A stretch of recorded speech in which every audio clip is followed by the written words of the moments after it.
আমরা চা বাগানের আরো গহীনে চলে এসেছি। তো এই গহীনে থেকে আপনাদেরকে ভিতরটাকে দেখানোর চেষ্টা করব যে কিরকম। আসলে চা বাগানের সৌন্দর্য হচ্ছে ওই দেখতেছেন যে দূরে টিলা দেখা যাচ্ছে, এরকম টিলা যদি বেশি থাকে চা বাগানটা দেখতে অনেক সুন্দর হয়।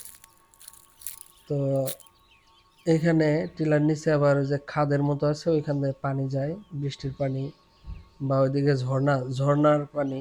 ঝর্ণা বলে না, এখানে বলা হয় আসলে ছড়ার পানি বলে। এখানে দেখেছি যে ছড়ার পানিটাও এদিক দিয়েই যায়। তো এখানে মাঝে মাঝে আবার ধান ক্ষেত করে থাকে, ধান চাষ করা হয়। তো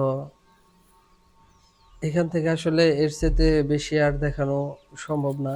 ভিডিওটা যেহেতু মোবাইলে ভিডিও করতেছি, জুম করলে পরে ভিডিওর মানে কোয়ালিটিটা নষ্ট হয়ে যাবে, আপনারা আসলে বুঝবেন না যে কি হচ্ছে।